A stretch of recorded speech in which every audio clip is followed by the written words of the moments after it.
presentation of the day about a project that is a project, the name of the project is the Success Project, and it focuses on sort of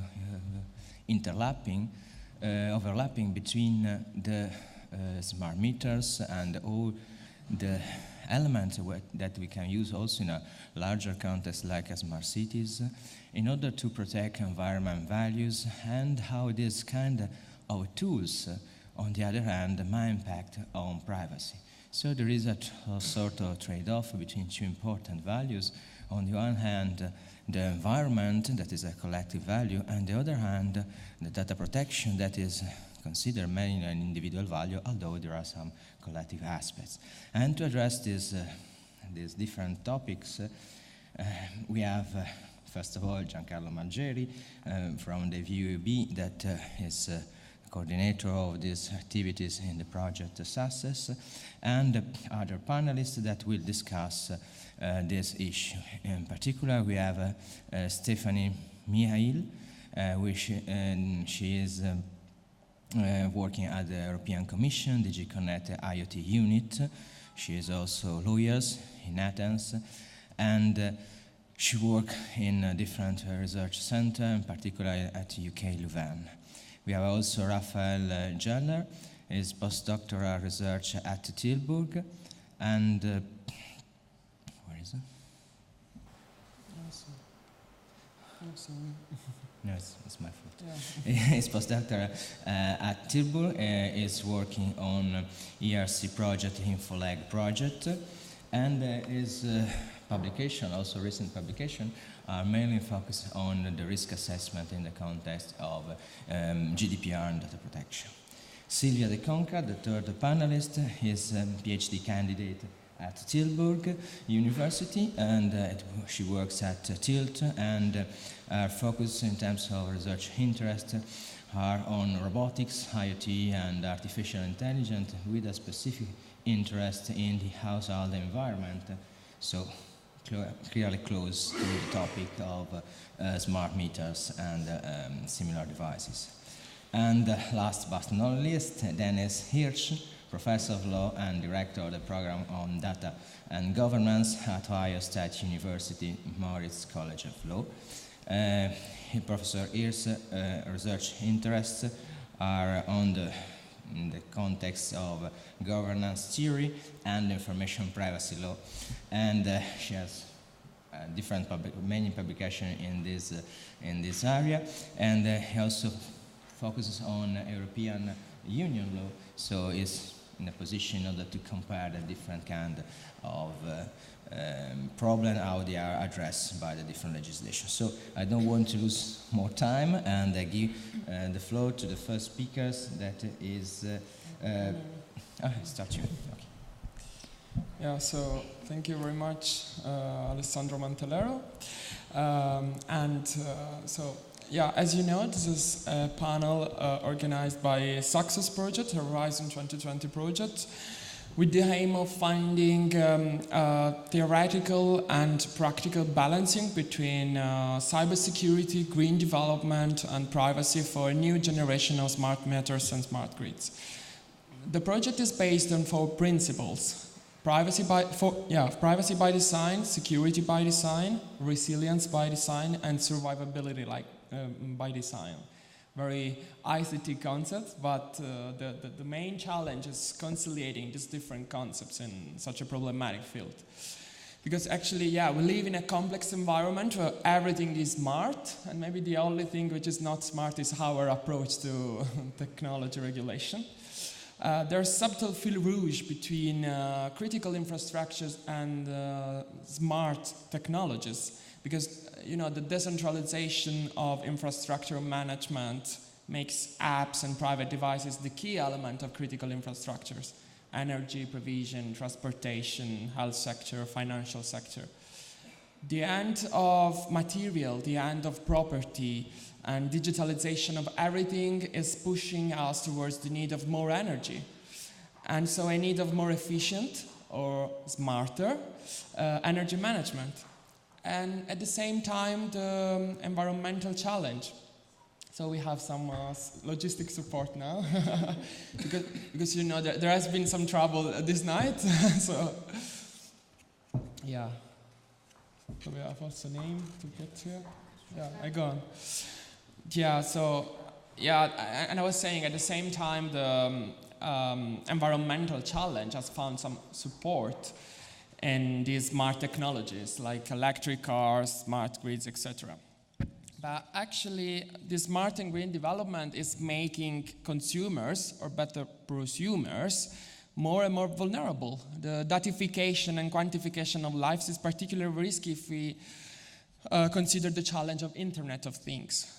So we are more vulnerable to surveillance, we are more vulnerable for profiling, we are more vulnerable to cyber attacks and cyber threats. So the first and the main question now is how to regulate this complex network of different interests, how to encourage technology empowering also individuals, data subjects, consumers, users, how to balance cybersecurity without reducing privacy, because it was also a great challenge in the project to find, you know, sometimes you think that they are allies, but actually they can be enemies, cybersecurity and privacy, because cybersecurity can enhance the number of data processing and so. And so I would ask this question to Stephanie Mihail. It's our pleasure to have a representative of the European Commission here. So, Stephanie, please. Hello, everyone. I would like to thank you for the invitation to participate to this panel discussion on the basis of this very interesting project. Indeed, the protection of personal data and privacy is key in the field of critical infrastructures. Smart grids and smart meters are a great opportunity for a green development and energy efficiency. But at the same time, they are a challenge to the data protection of citizens, consumers, and data subjects. Therefore, privacy by design is crucial to also enhance the trust in Internet of Things. And in this regard, I would like to present you an overview of the European Commission initiatives. First of all, the legal framework consists primarily of the GDPR, which for the first time introduces the privacy by design obligation to data controllers and indirectly data processors. And this obligation translates into taking into account the impact on data protection whenever developing and introducing new concepts and initiatives, as well as taking appropriate security measures, such as pseudonymization, to help to assure compliance with data protection principles. Furthermore, the GDPR introduces the privacy by default obligation, going one step further into stipulating privacy as a default property, data protection as a default property for systems and services. So the incentive for the industry to comply with these obligations is the very fact that consumers seek for privacy-friendly products and services. So the market players who successfully integrate these principles will have an important competitive advantage. Moreover, the fact that any possible infringements can result to considerable fines also plays a very important role into incentivizing compliance with these principles.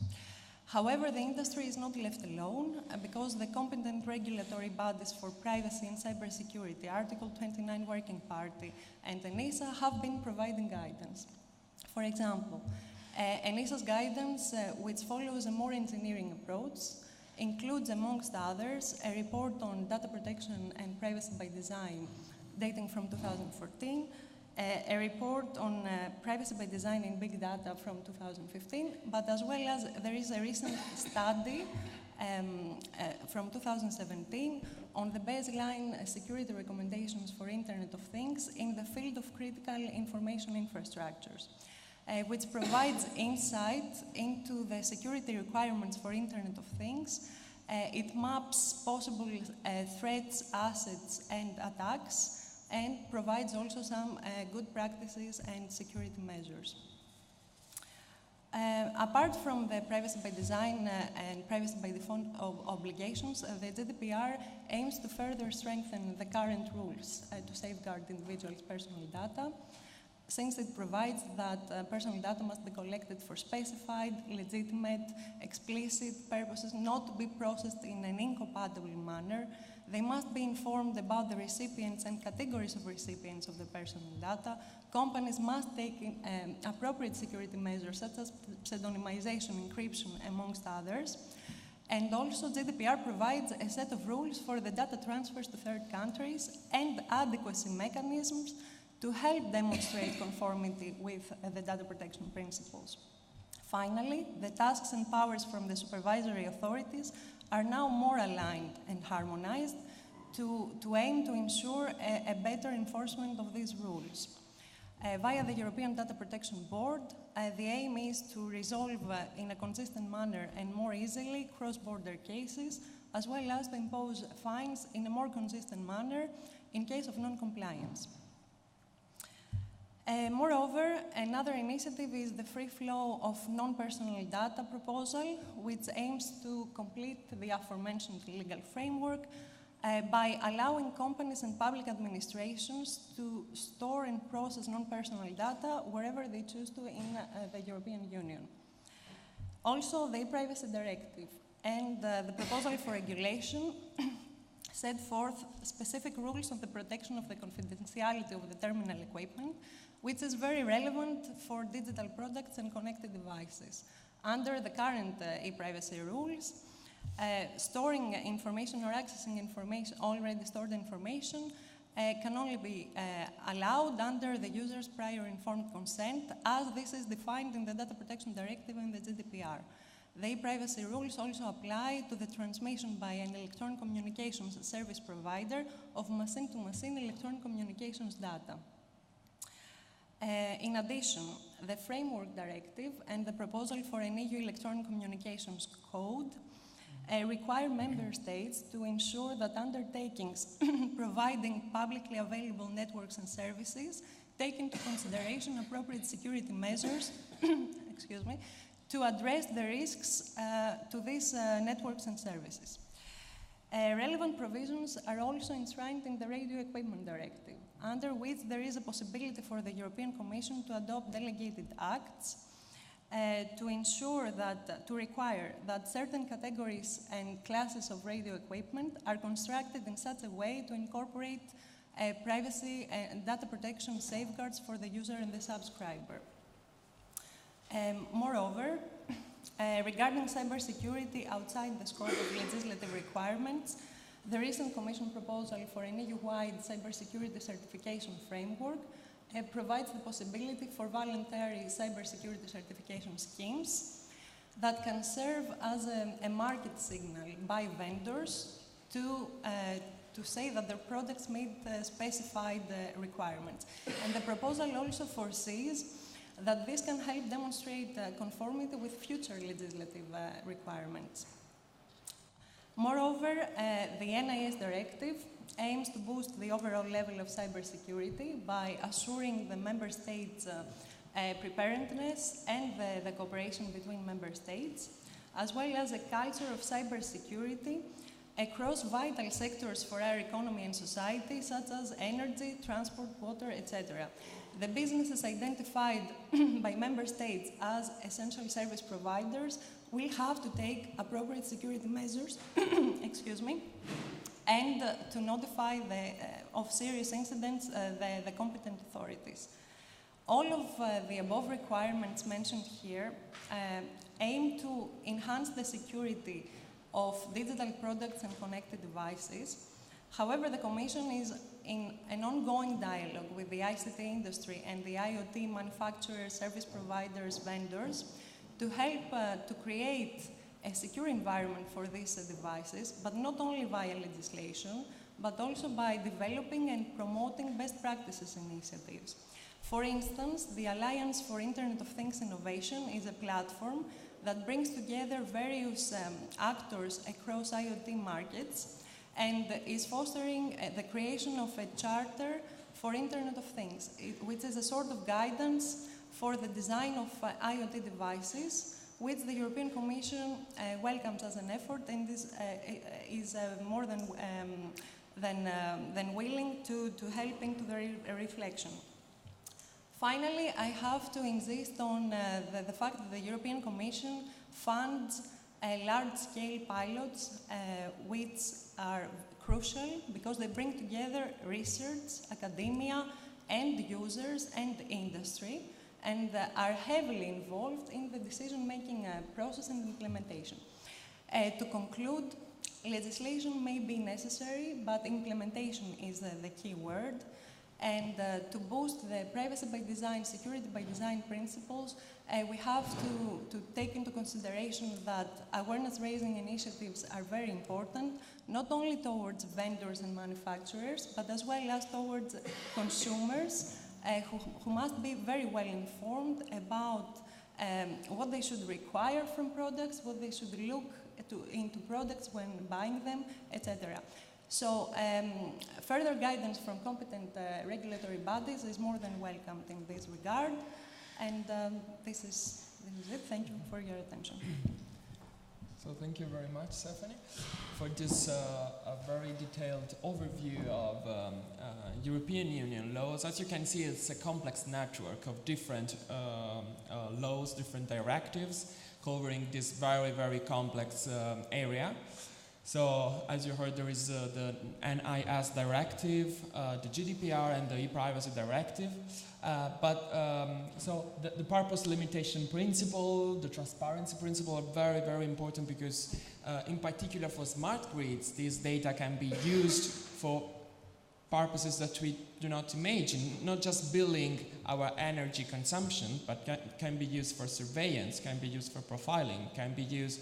And there are a lot of these interesting cases also in Belgium or in Europe, in Netherlands, to use smart grid data for, I don't know, fiscal reason, tax reason, or for police surveillance.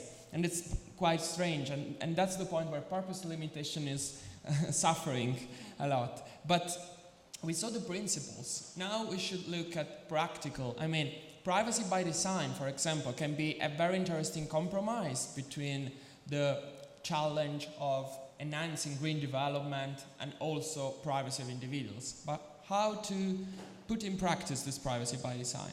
So here we have Raphael Gällart from Tilburg University, and his expert of risk management, privacy risk management, and he's also investigating in particular this, the solutions that we had in Europe, so some privacy by design of smart grids, and we will see also limits of this. So Raphael, thank you. Thank you, Gianclaudio.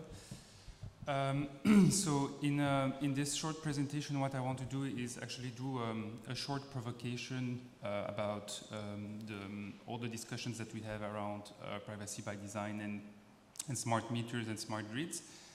And the point that I want to make in this presentation is that so there are real privacy and data protection concerns associated to smart meters and smart grids, but at least I have the impression that oftentimes there's been so much focus on privacy and data protection, and we have had a tendency to left in the background questions about well, the environment, which is actually the goal number one of smart meters. And so sometimes I have the tendency, or at least that's how I see it, that we just take this capacity of environmental protection for granted. And here I just want to have a little provocation about whether we should not maybe further question this. So that's exactly it. As I said, so this presentation is really a small provocation on privacy by design. And so the way when we look at how smart meters and smart grid think about environment protection, they talk about energy efficiency. And so basically energy efficiency is can be defined as the improvement of the, sorry. Yeah, great. Okay, thank you. Energy efficiency is about the improvement of the product's energy consumptions, which would lead to improved environmental protection. So basically, we just improve and increase the technology and the energy consumption technology of the products, and this is supposed to lead to automatically to better environmental protection. And so Well, the point is that, yeah, when we just focus on privacy by design and data protection issues, we kind of don't question this energy efficiency framing of things. And so, just to be clear, there are obviously important privacy and data protection issues associated to smart meters in Europe. And here, so I've based myself on some publicly available documents that are made available by the European Commission, which are studies of the implementation of smart grids and smart meters in the EU.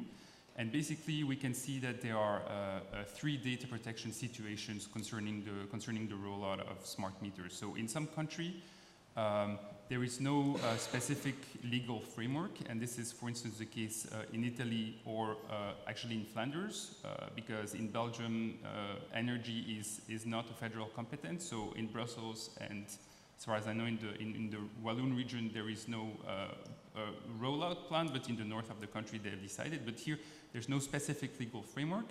Then we have other countries like France and the UK who did not adopt mandatory privacy by design measures, but have adopted a specific guidance document by the DPA, which, for instance, regulates, for instance, who has access to the meters data, under what circumstances, provide guidance concerning the legal basis for the processing of data, and so on.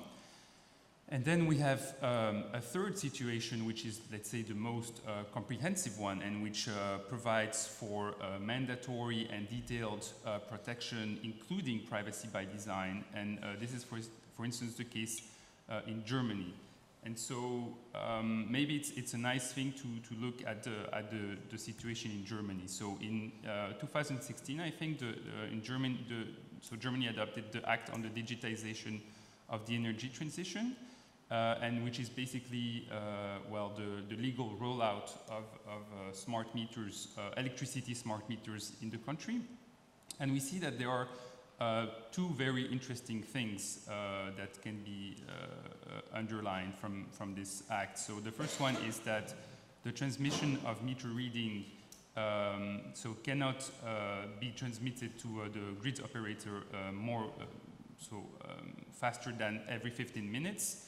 And for small-scale consumer, it's only a yearly transmission of the metering data. So this is supposed to be quite protective. And then there's also the main piece of privacy by design, which is called the gateway administrator for the meters. And so basically this piece of technology, which is a gateway and which operates as a buffer between the smart meters in people's houses and the grid operators. And what this this gateway administrator does is that it does a lot of pre-processing of data, so that the grid operators, so be it the DSO or the TSO, don't need to do this personal data processing. And so this allows, for instance, to transmit a lot of aggregated data where this is possible. So for instance, for billing purposes, there's no need to transmit the actual consumption data because already the billing, sorry. Because this is already done on the meters. So there's also the possibility to give differentiated access to data, so what is referred to access profiles. So different actors have different data needs, and so the gateway is actually able to discriminate between these different data needs. So basically, this is seen as the best piece of privacy by design or privacy engineering that exists in Europe at the moment. But of course, so I want to take this now just a small step further and ask the question, so is this like the silver bullet solution? And well, it seemed that it is not the case. And the problem with the gateway as it stands is that so it's very efficient for a number of smart meter purposes, so which are about the monitoring of people's consumption. But in a number of instances, it's been argued that they fall short of, well, in terms of allowing for the full smart grids capabilities.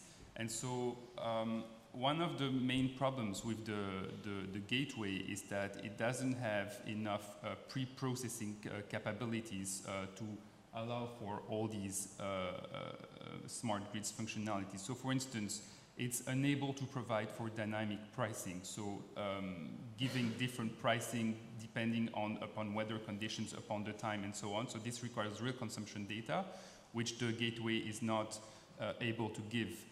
The same goes true as far as peak load balancing is concerned. So modulating one's electricity consumption depending upon circumstances. So this relies upon a constant back and forth between the smart meters and the grid operators. Here again, we see the limits of the gateway. And well, also in these cases, often aggregate data will not be enough because we just need more detailed, more specification. And there's a last point is the fact that a lot of actors have argued that actually the 15 minutes time lapse of transmission of data is also not sufficient enough because it's not detailed enough to allow for the full smart grids capabilities. So here we see basically, yeah, some of the dead ends sort of with which we are faced. So we try to implement the best privacy solutions, best privacy by design, but this leads to a potential clash with the environmental goals of the smart grids. And so my question is, so what is the way forward when we want to try to solve these issues? So are we going to try and invest in better privacy by design, new other privacy solutions, or maybe should we question the issue of energy efficiency, which is the concept that underpins the whole smart grid and smart meters architecture and goals? And so I just have to say, but so I have done actually a bit of research into what energy efficiency is and what it means, and more in particular, I've looked into the field of sustainable development. And in the field of sustainable development, it is argued that energy efficiency amounts only to weak sustainability or weak environment protection. And basically, the way that the field of sustainable development talks about energy efficiency, it's basically the fact that we don't need to change our behaviors, we don't need to change much, but it's about having better technology. So as I put it here, so it's about technological innovation that will ensure that continued growth and use of natural resources are compatible with environmental protection. And so I found this also, this metaphor between the difference between Coke and Diet Coke, because in a sense, when we drink Diet Coke, it's as if we drink Coke, except we don't drink Coke, but we still drink it. And so I have the impression that what we do here is a bit the same. We just go on with the same use of natural resources, increased consumption, but because we have better technology, actually we are changing what we do, but we're actually not really changing it. And so the problem is that I've looked a bit into, results. So in the sustainable development literature about energy efficiency and the results it can lead to. And what I've seen is that in many cases, energy efficiency actually does not lead to a lot of efficiency gains. So there has been some research that shows that at best, with energy efficiency, we can achieve 15% of increased energy efficiency. So the question is 15% enough for solid and sound environmental protection? Another point that I've seen is that when we do environmental protection based on energy efficiency, we are supposed to invest all the efficiency gains in the safeguarding of resources. But in many cases, we see that these gains are actually invested by the energy market actors into new opportunities, into development, and so into further use of resources, natural resources. So here again, it's a catch. And another point that I've seen is the so-called rebound effect. So sometimes efficiency gains can actually lead to further use of resources. And so, for instance, this is also very clear with the smart meters, because actually smart meters and smart grids consume more electricity than the traditional dump meters, because they are digital, because they are smart, so they just use more electricity. So we are having a situation where we need more electricity to actually make electricity savings. So that's also a paradox. And so, just to conclude my intervention, so I have the impression that we are now investing in all these smart infrastructure that rely upon a lot of big-scale data processing, but we have no guarantee that actually the risks that we take in data protection and privacy will actually lead to efficient environmental protection. And so my hunch is that maybe we should spend more time discussing on what we mean by environmental protection, because this is something that's been so far overlooked. So thank you. Thank you, Raphael, very much. So yeah, and I think that you really made the point, because with your provocations, that's why this panel is called Smart Privacy. I mean, it seems quite difficult to find a conciliation between smartness of technology and protection of individuals. So the real challenge should be to find this smart privacy, not smart tools. I mean, an efficient conciliation of development, which is also green development, but not always so green, as I was saying for smart matters, and at the same time an empowerment of prosumers, because they are more and more protagonists, because they produce energy in a sort of way. But as you can see, the problem lies around not only smart matters, but what is now the tool for controlling smart matters and connecting smart matters in the house. I mean, smart matters can give a lot of information, in particular if combined with domotics, with all the complex world that Internet of Things is creating. So in the decentralization of energy management, what is really central is the role of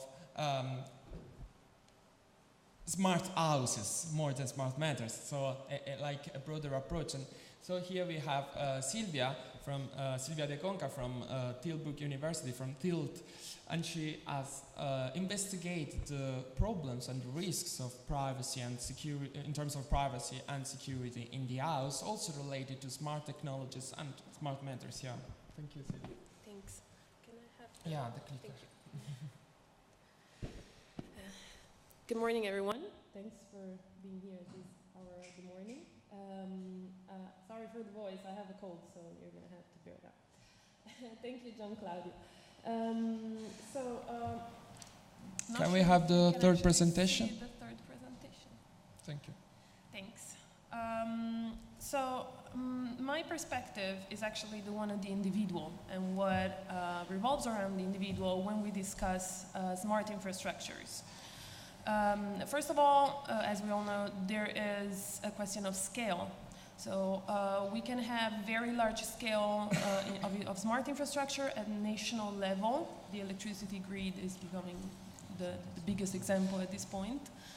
Then we have intermediate scales at the level of cities, with the term smart city becoming more and more popular, and more experiment about smart city actually popping around the globe.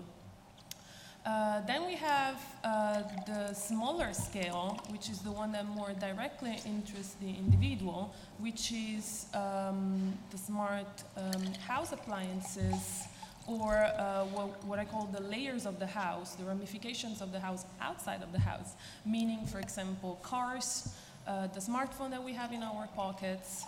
Why do I say that they are ramifications of the house? Because they are all parts of our private sphere that somehow we bring around with us. And the more we integrate connected devices that talk to each other in these settings and environments, the more they're actually going to be connected to the house. Now, one of the other terms that has been used a lot recently is the user-centered design. It's discussed a lot in terms of how to put the individual at the center and its necessities at the center of all the products that we are creating. However, the moment we leave the smaller scale and go back to the intermediate and bigger scale, we can see how the user is no longer at the center of the design. The power grid, the smart city, is done in a functional way for the individual, but at the same time, there are other interests that are incorporated, embedded in that design. There is the public interest, there is the interest of both the state and the government. There is the private interest of the companies that operate in, grids and plants. Now, this means that we have to reconcile an array of particularly different sets of values incorporated at the different levels of the scale, and this reflects on the smaller level, on the house. Now, within the house, we not only have the smart meter, it's becoming more and more common to have other kinds of appliances. These days, when I was discussing with some colleagues, many of them have a Nest, the thermostat. Now the various voice assistants are becoming common. There are smart locks, actually cases of people being locked out or in their houses are becoming some fun anecdotes too. There can be smart fridges, smart washing machine, the smart vacuum cleaner. Now, the Internet of Things that embeds all of these devices also connects to the bigger grids, to the smart infrastructure at the bigger scale. So somehow inside the house, domotics, ambient intelligence, Internet of Things, they are all interconnected. They emerge in the same environment, which is the one in which the individual operates and lives. However, the values that are the basis of the Internet of Things, and to a certain extent also of smart grids, appear to be antithetic with the values of privacy. The motto of the Internet of Things used to be anywhere, anytime, any device, connection always available.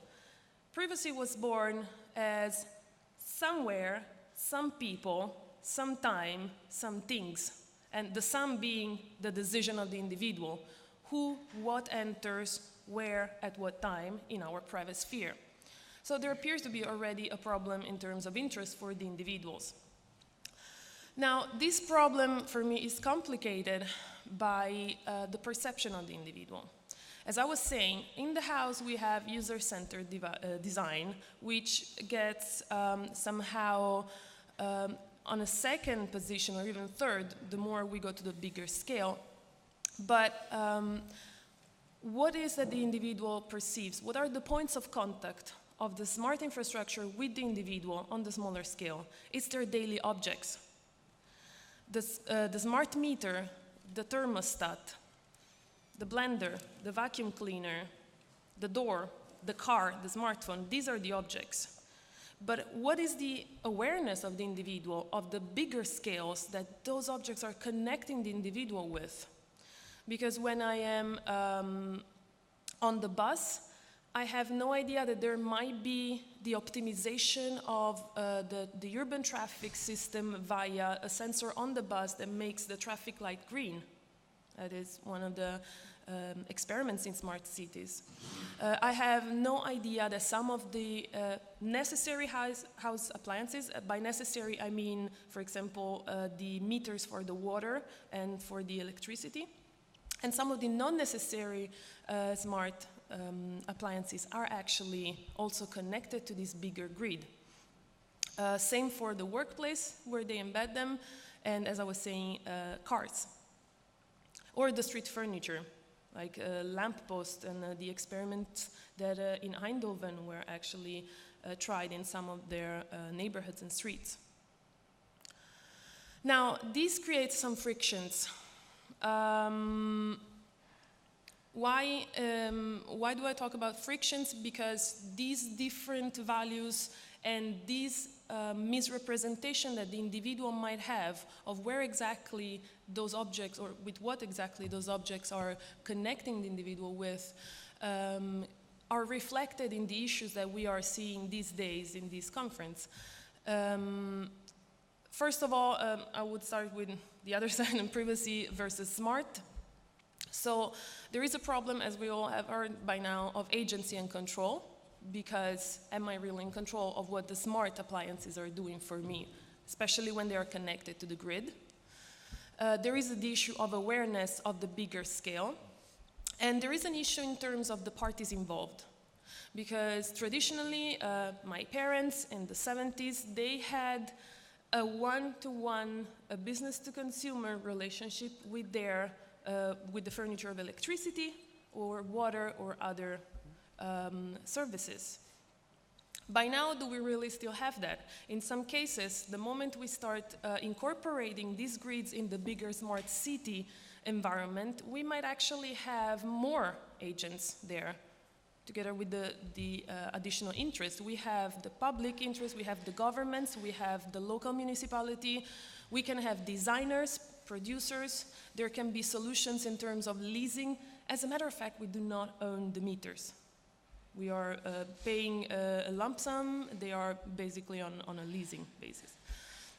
So there are also changes in terms of contractual or even simply contact relationships. We now enter into contact with different agents. From the side of security, the frictions are there. I would like in this case to actually reconcile a little bit the trade-off that appears to be between privacy and security. If we consider security, we have to consider three different aspects. First of all, the security of the individual. So I don't want the data taken from my smart meter and all the other appliances connected to it to fall into the wrong hands. So the typical, protection from hacking, from interference with the computer systems, with the smart systems. That one actually is somehow easily reconcilable because we can actually, and the GDPR and the law in general, they already try and tackle that. Sorry. We also have a security, we have the necessity of being secured from a misuse or an abuse of the data, and that's what we are often discussing these days. I heard yesterday from another panel, the focus should no longer be on collection only, the focus should be on the use. The secondary use, the further use, the circulation of those data. Collection is important. We need to still ensure all the principles that the GDPR establishes, but we are struggling to tackle the uses. And that's where we can still find a reconciliation, but we really need to work on how, because this technology, with the bigger scale, with the de-anonymization processes, are actually troubling us. And then there is the security of the entire society. I put the example of anti-terrorism, but there can also simply be public security.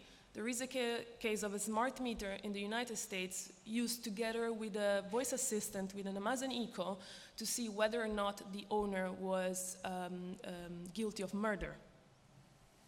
That is also where we still need to work, but that's also where we stop with the GDPR and the e-privacy and all the privacy regulations. That's where fundamental rights and the guarantees of the individual against interference of the illegitimate interference of the state step in. We have human rights, we have fundamental rights, we have criminal system with a lot of fundamental principles embedded in them to protect the individual. We still have to vigilate the state, but what I'm saying is the GDPR stops there. That would be actually the end of my presentation. As a wrap-up, there are frictions, and the GDPR actually identifies most of them. Also tries to tackle them. The risk impact assessment, the privacy by design, they are attempts to do so. And I am not proposing here a definitive solution, and honestly, I would be very, very cautious with people proposing easy and definitive solution. There is no win-win here. We're going to have to somehow make a compromise. And so I would not even trust, if I were you, I would not trust anyone that is too secure and too confident about that. And I would like to leave two provocations too. The first one is, what will happen when the Internet of Bodies, which is the theme of this conference, will actually also become available? Because at that point, we add another layer with another issue of awareness, But at this point, we're actually embedding the problem on our own bodies. And yesterday I heard a couple of panels very interesting on these.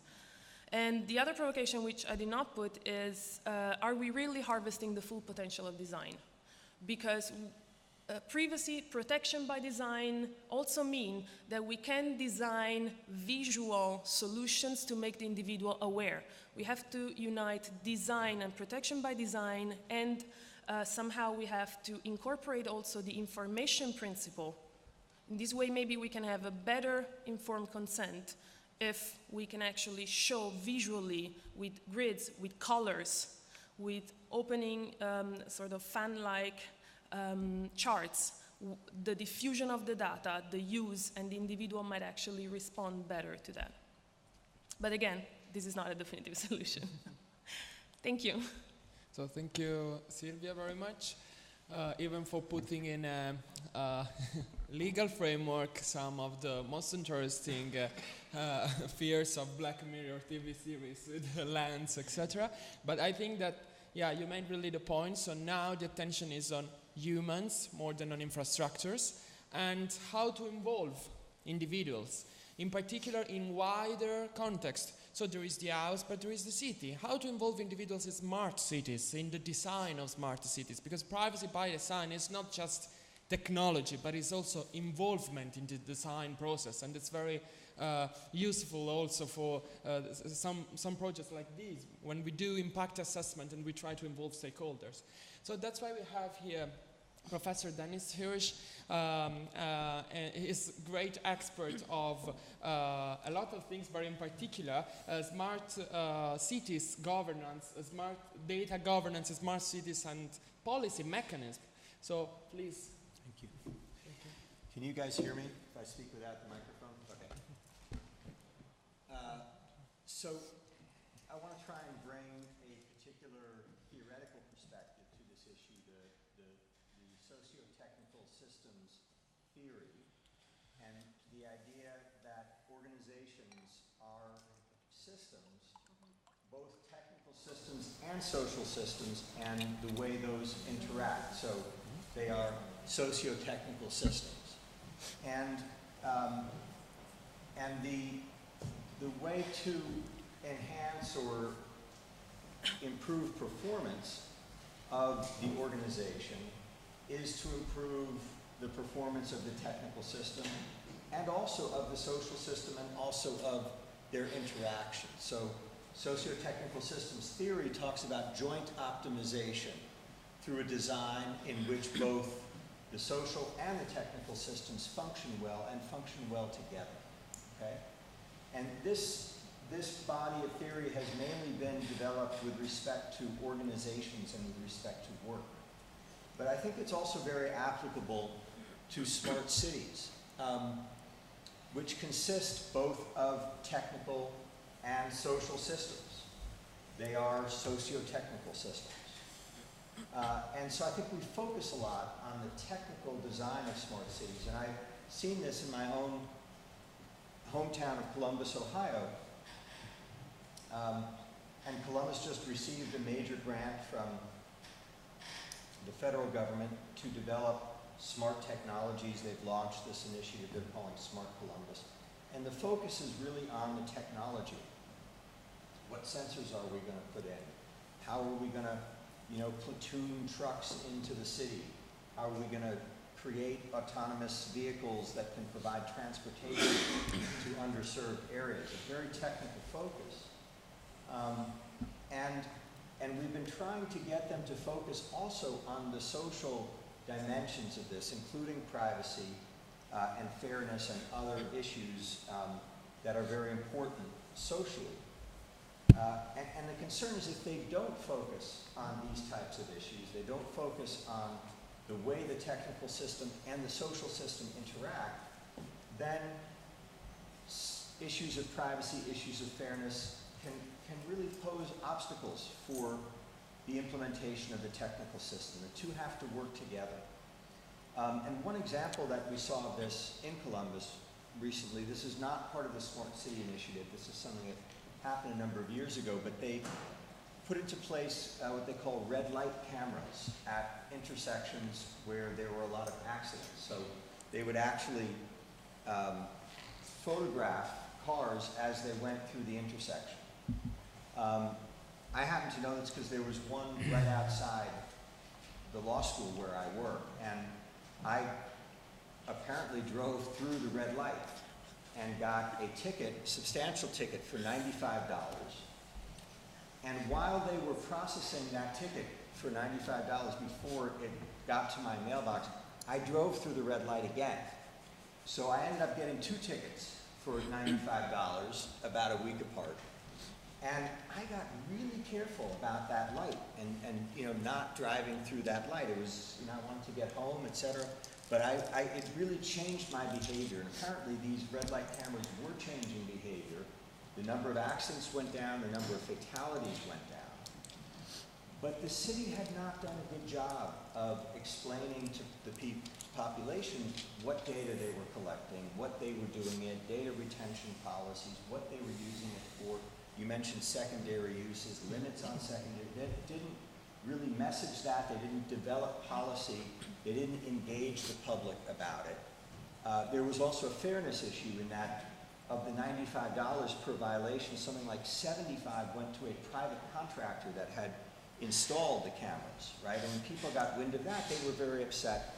And ultimately, the legislature for the state of Ohio passed a law that said if you're going to have a red light camera, you have to station a police officer right there to observe visually at the same time, thereby making it, you know, impossible, practically impossible to implement these systems, and the systems were taken away. The red light camera no longer exists there.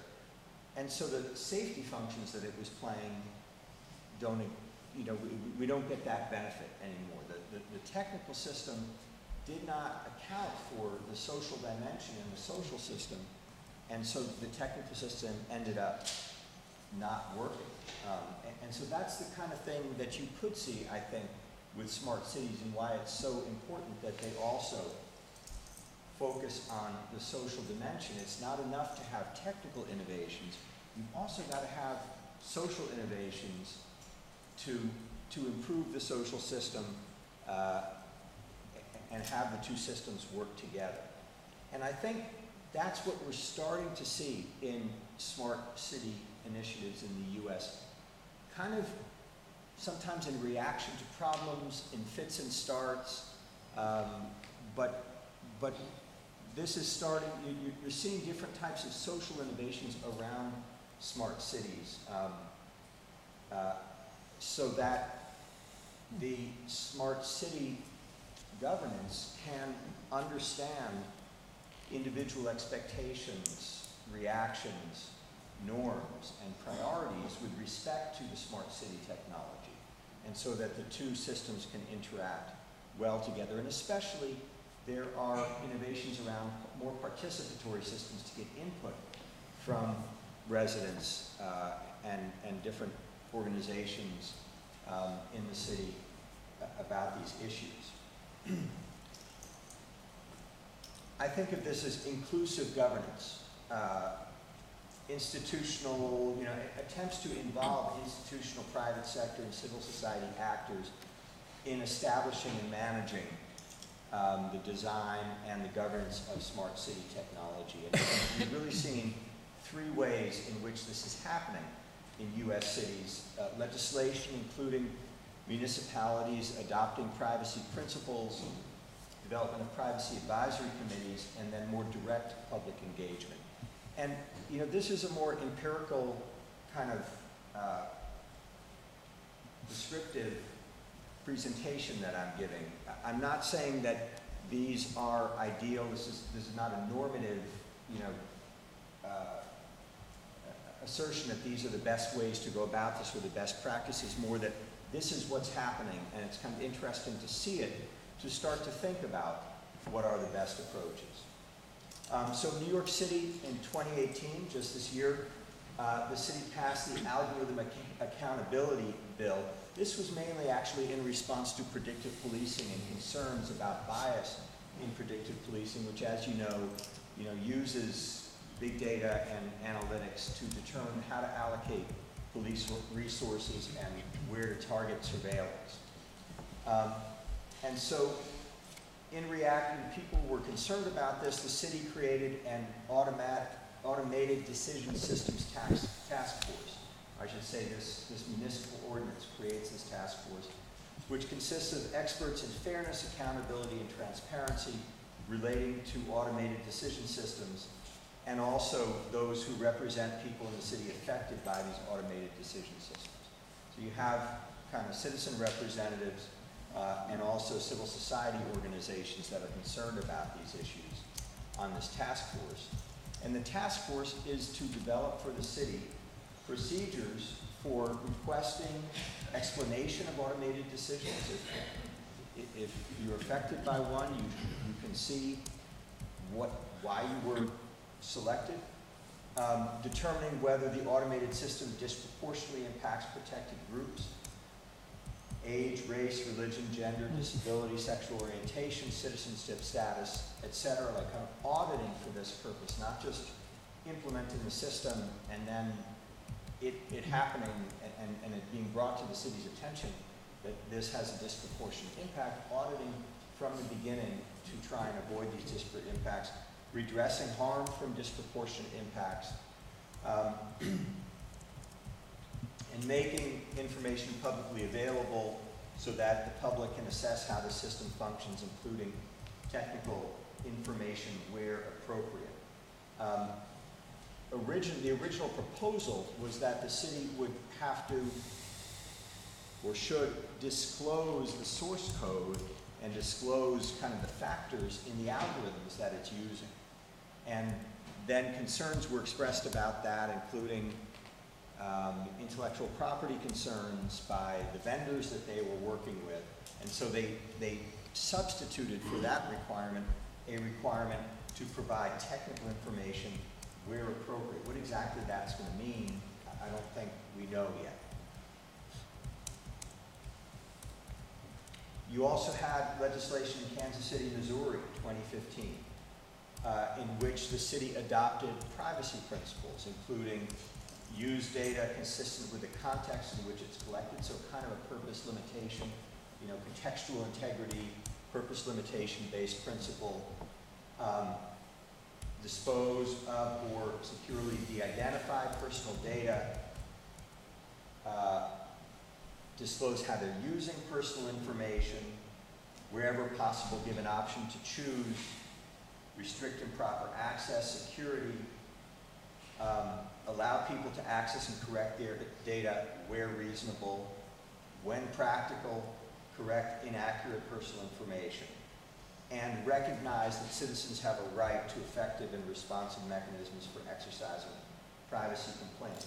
I say note the caveats for practicality, right? Everything is kind of where possible, where appropriate, where practical. They're hedging their bets a little bit in a sense, or they're giving themselves a little bit of flexibility rather than kind of make absolute promises, but at least this ordinance is expressing their intent and could be used by political actors in the system to push for more of these types of rights and more of this type of disclosure. Seattle, Washington also adopted privacy principles in connection with its smart city. Consider privacy before collecting or using PII. Provide notice of collection and use wherever possible. Provide choice wherever possible. Retain only so long as needed for the city service for which it's been collected. A data retention principle. Restrict unauthorized access. Provide security. Correct inaccurate information when practical. I know kind of the connection, relationship between these principles and the FIPS, right? You've got notice, you've got choice, you've got access and correction, you've got security. There's a lot of correspondence with the FIPS here in these privacy principles. Seattle also developed a privacy advisory board. This was in reaction to public protest, really. So before they developed the privacy principles that I just mentioned, they had rolled out surveillance drones the police were using, waterfront surveillance cameras on the waterfront, a wireless mesh to track cell phone location. And there was, kind of pushback on each of these fronts. So they decided, well, we'll create a privacy advisory board, including people from academia, local business, law practice, community groups, and charge the board with providing guidance on the best privacy practices and the proposed impact of privacy solutions. And then the committee developed the privacy principles that I mentioned here. So that was the revision. Okay, almost done. And then in Chicago, we have direct public engagement, kind of stakeholder engagement activities. So in conclusion, I think what we're starting to see kind of bubbling up are innovations in social design to integrate social technology, smart city technology with social expectations and norms. In some cases, these are in response to public protest. We're seeing very FIPS-based commitments is what's kind of informing these approaches. A lot of caveats for practicality. But I do think these policies implicitly recognize that smart cities are a socio-technical system, and we have to pay attention to the social side and not only the technical side if they are going to succeed. And I'll close by just saying, drive carefully, don't run through those red lights. Thank you. Thank you very much to all the speakers. And before leaving the floor to the question, I have only a conclusive observation. It seems to me that there are a lot of interest in technology, and my personal question is, who is driving technology? Is society driving technology, or is technology driving society? And as a lawyer, we try to put some patches around.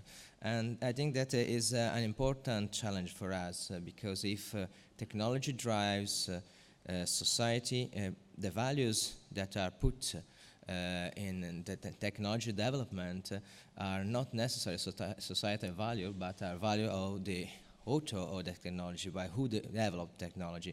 So this is a challenge that we try to address with legislation as outlined in the first presentation, but this may be a difficult challenge for many aspects. But I give you the floor for more questions and more specific questions to our speakers. Thanks.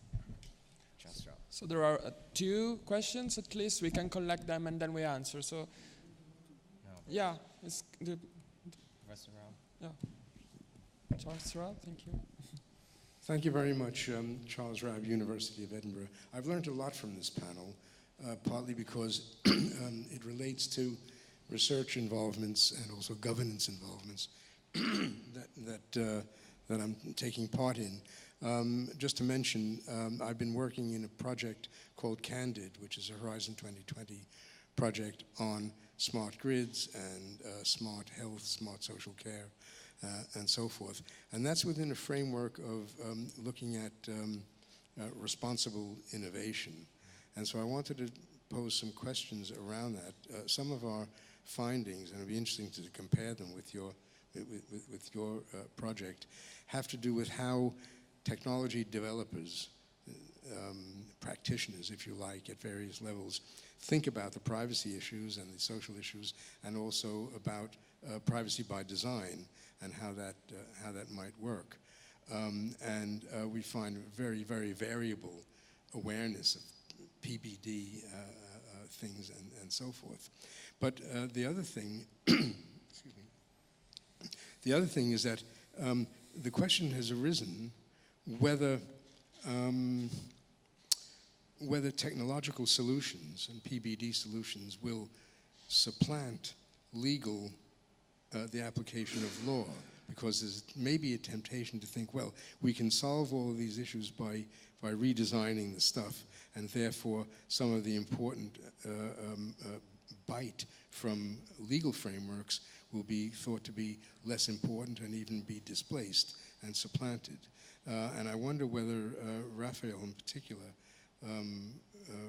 might have some insight into this, or indeed anybody who's connected with that project. The relationship between privacy by design solutions and legal solutions. It's an old debate, but in the context of smart, it becomes a very important practical debate. Thank you very much. Before answering, we collect another question, so we have a round of answers. Hello, Tobias Morschus from Datenschutzraum Germany. I'm interested in this topic of energy efficiency, and when I look from the perspective of a security guy, we have something similar. We have in computers where we use power consumption to read out very sensible data that shouldn't be accessible. This is called a side channel attack. And with the smart meters, we have deliberately built in side channel attacks. And usually the mitigation for this is to make the power consumption as constant as possible. So this is most likely not the most efficient way to use the power, but it is the most private way in this form. And I haven't seen it in the large scale yet, but I already seen people that keep their lights on 24 hours since they have a smart meter and leave their computers on. So what is this about energy efficiency? Okay, so are you already on mic? Okay, so I guess I'll just answer Charles' question. So thank you very much for your question. And well, maybe I can also start to answer your question with so the points that I was making about energy efficiency and sustainability. And so, for instance, so in the small research that I did on sustainable development theories, so basically they criticize energy efficiency because it's only technology based. And so you have a number of authors that argue that, well, precisely if you want to move to, let's say, stronger sustainability, this is like, as Dennis put it, it's more of a socio-technical process. And so it also involves, basically discussions about how we construct meaning of sustainability, how do we define, what does it mean to